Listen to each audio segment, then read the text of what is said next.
राजा की सीख। एक राजा ने अपने सैनिकों को सड़क के बीच में एक बड़ी चट्टान रखने के लिए कहा।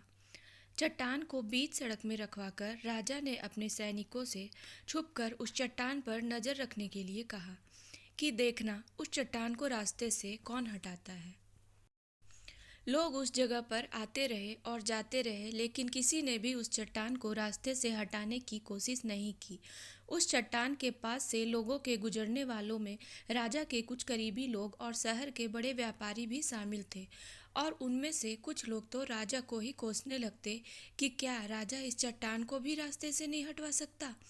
लेकिन किसी ने भी उस चट्टान को रास्ते से हटाने का प्रयास नहीं किया। ऐसा काफी दिनों तक चलता रहा। एक दिन एक किसान अपनी सब्जियों के साथ उधर से गुजर रहा था। उसने चट्टान को रास्ते में पड़े देखा और सोचा कि सबको इस चट्टान की वजह से कितनी तकलीफ हो रही है।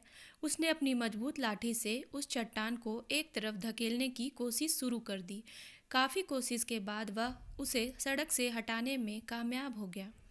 चट्टान रास्ते से हटाने के बाद किसान अपनी सब्जियों को उठाकर जाने ही वाला था कि अचानक उसकी नज़र एक पोटली पर गई, जो ठीक उसी जगह पर पड़ी थी जहाँ से उसने वह चट्टान हटाए थे।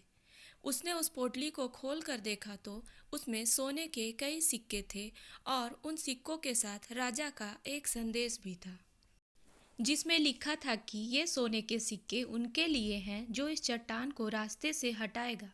दोस्तों, बिल्कुल ठीक इसी तरह हम सबके लाइफ में भी कई परेशानियां आती हैं। कुछ लोग उन परेशानियों से बचकर निकल जाते हैं और कुछ रास्ता बदल देते हैं, और चंद लोग ठान लेते हैं उन परेशानियों का हल निकाल लेने की, और ऐसे ही लोग मुश्किलों में संभावनाओं में छुपे अवसर खोज लेते हैं। मजबूत इरादे और नेक दिल के साथ किए गए कोशिशों के परिणाम हमेशा अच्छे आते हैं। इसलिए जीवन के परेशानियों से घबराओ मत, बल्कि उन परेशानियों को हल करने की कोशिश करते हुए जीवन सफ़र में आगे बढ़ते रहो।